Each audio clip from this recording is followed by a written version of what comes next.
Hello. So I had multiple requests on how the bulb bit from orbit works. I'll try to cover it as quickly as possible before my throat gives in. I'm a bit sick. Now, if you have not seen the original level, I'll link it in the description. You most likely have, but I'll just keep it there for documentation. Now, if you are still unsure how the whole thing works, this is the end screen of the level. You get here by clicking one of the teleport orbs in the last cutscene. If you don't, you just get eaten by the black hole. But if you click one of them, then you are met with this end screen. Now, there's two endings. The difference between them is in the bad ending, the player replaces one of the toggle orbs. In the good ending, there's no player replacing, and you win the level after all of the toggle orbs appear. Now, you might see a bit of how the whole player rotation works there from the indicators, but to give an idea of how the whole physics works, it's done outside the game. It's keyframes, done with keyframes. I simulate all of the physics externally in a Python script. In a PyMonk simulation, you can use the PyMonk library to do this kind of motion with different physics objects like circles, squares, triangles, and such. I'm using a circle and a triangle for the dash orbs. That's why they move a bit weird. Everything else is the toggle orbs are squares. Everything else is a circle. Now and then I save the position they have at every frame, which run this simulation run at 60 FPS. Then in a second script using a library I made called gmdkit, that's specifically made for adding level strings, objects, and such. I place all of these keyframes after I optimized the movement a bit. Because for 60 FPS, if I were to record all of the positions, then there will be quite a lot of objects. Right now, there's 15k for each set of animation. There's in total three animation sets, sorry, that I'm choosing one of them at random. And because it would be quite obvious otherwise if it was only one slow animation that this animation is like pre-baked. There's the three.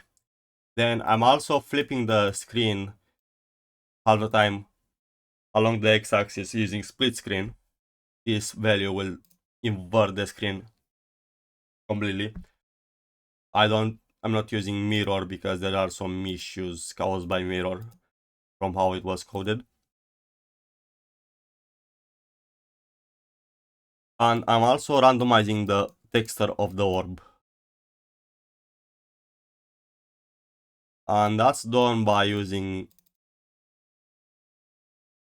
multiple orbs per each one. So each one has the texture, like this have like 4 and 4, and then there's the 2 here for the dash orbs. I'm just replacing the toggle orbs with the player, so there's no need to use a different texture.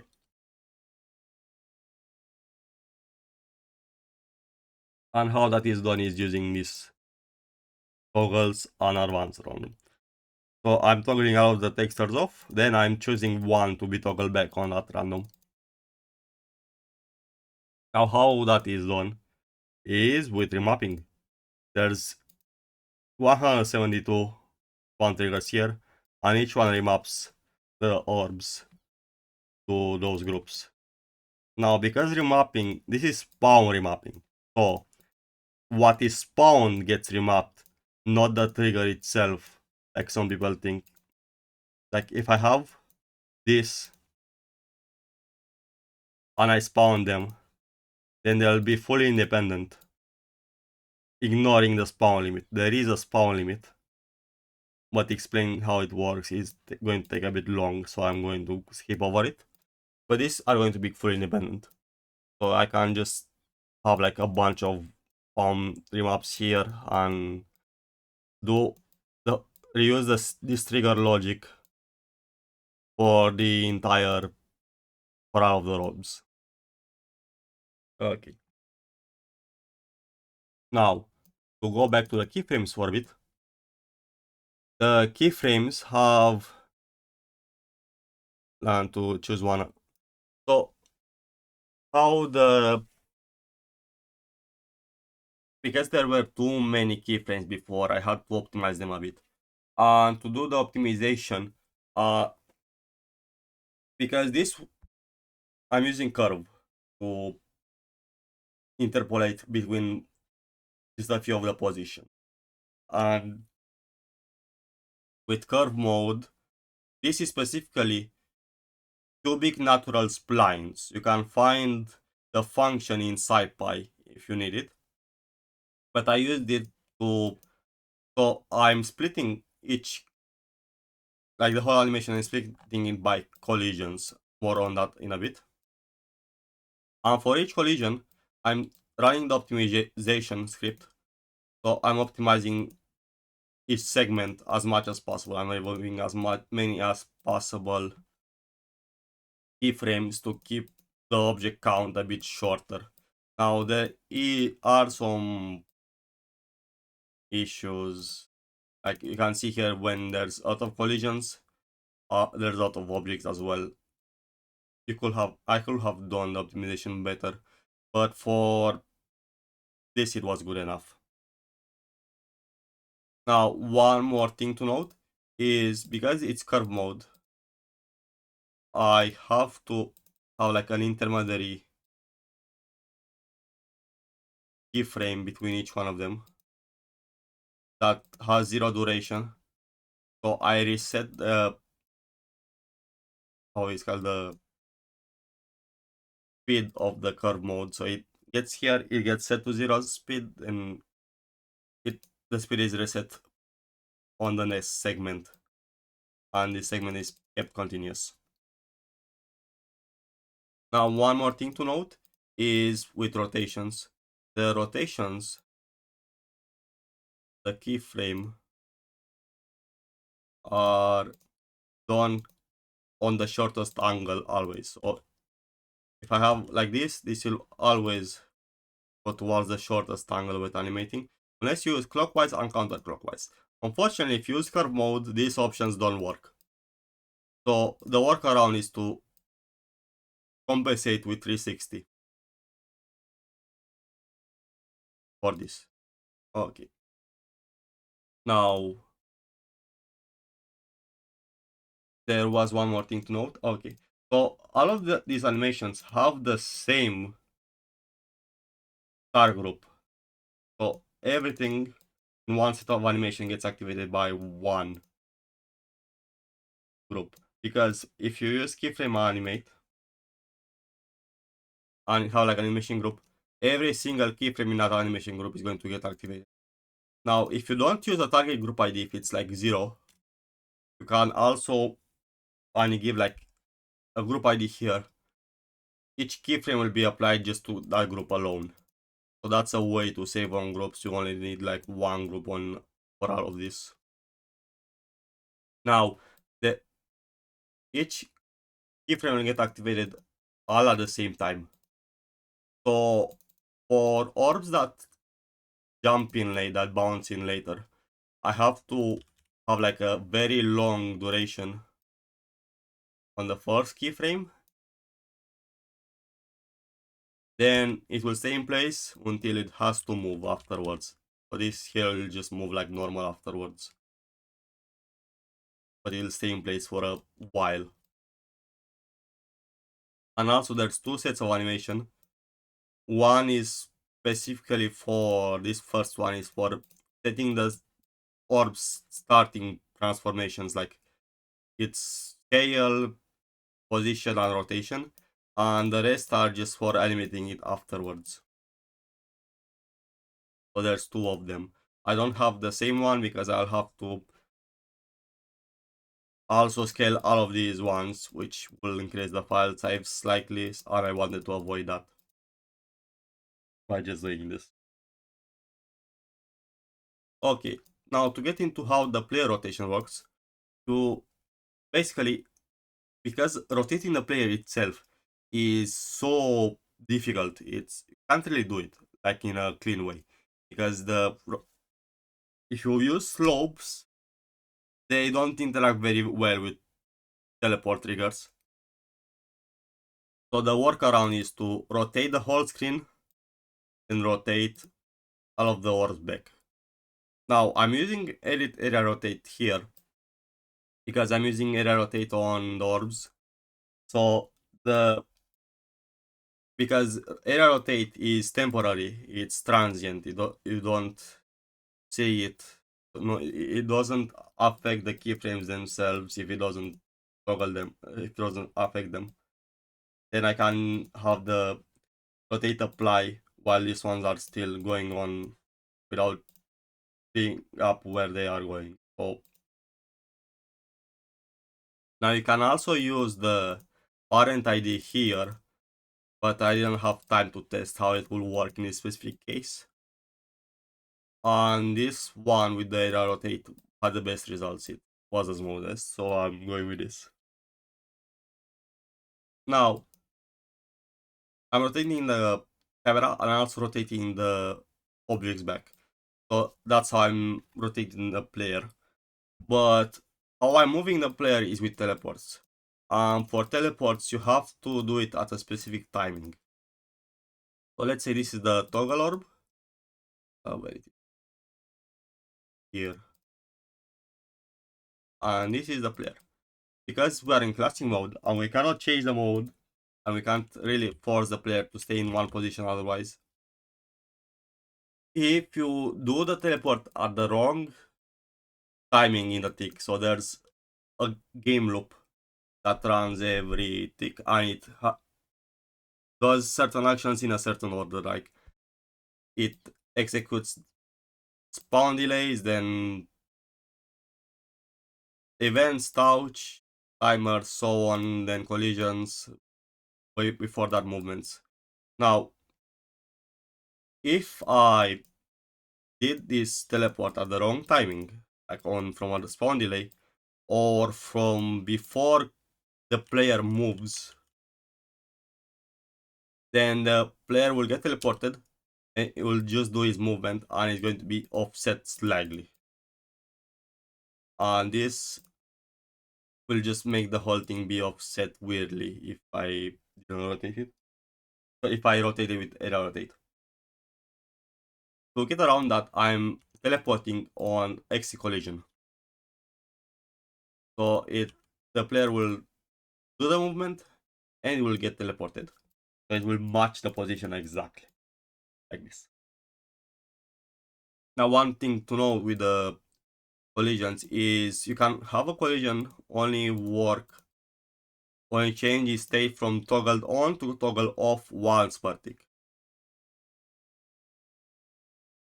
So I need two separate collisions. So I can have one toggle off every tick. Okay. Now, what else to note is how the orbs.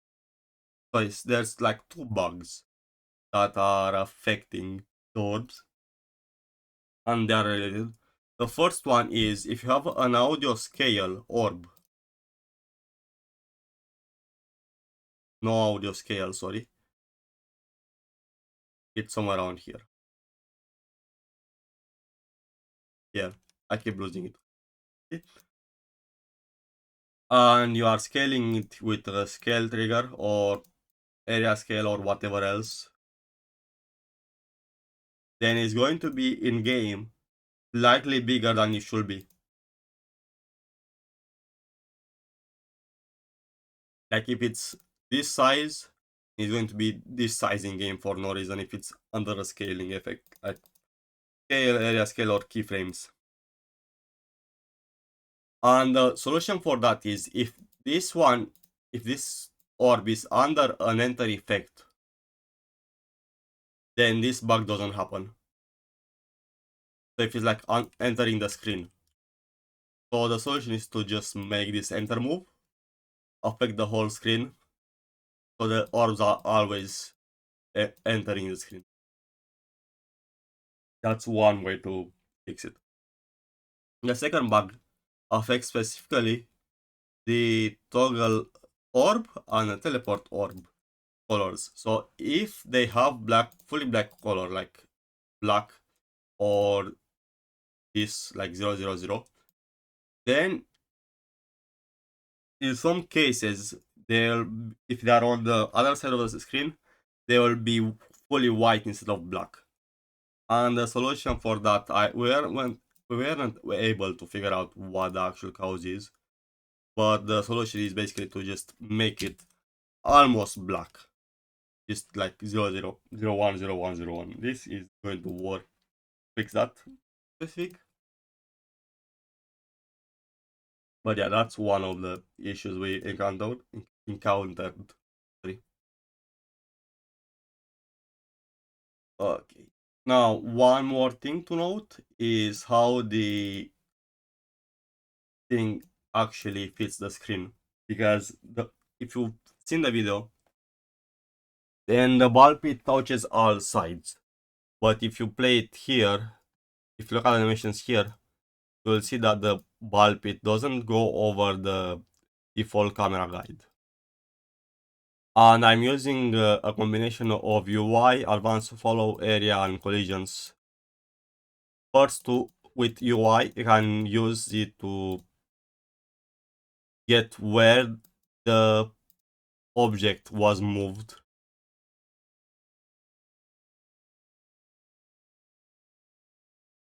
By the resolution change by the UI, you can get that. And I'm using that offset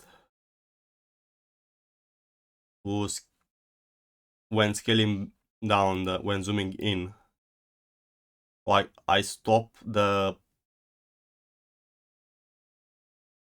zoom exactly when it touches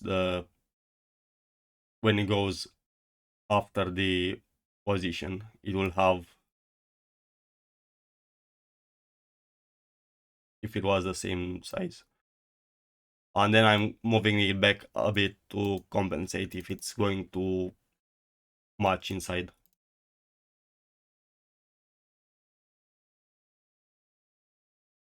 There's also one more thing to know with area move, because in order to, this only solves the sides, the left and right sides.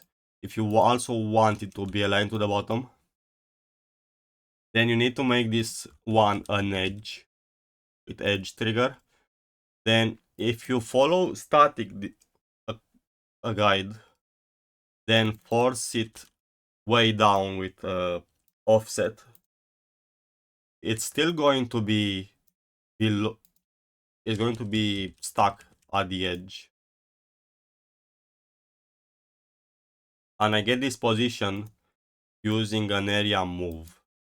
This one specifically. This is an area move with these settings, length minus length relative. Then the option that goes inside. It will follow the exact position of an object no matter what, if it's within the range. And this is the only way you can follow the center of the screen, because the advanced follow C option is the bottom corner. So this is C for corner, not C for center or camera. So you have to use this to get the center of the screen. And I'm getting the center here, and I'm moving it, the actual object, I'm moving it here. Like when you see it play, this is the object used as a center for all of the orbs, and I'm moving it down where the actual center is. So all of the scaling is applied properly. All of the rotation, sorry, from area rotate is applied properly. Okay. That should be good enough for this video. I've tried to not go over 10 minutes, but I ended up at 20. Okay, thank you. Bye bye.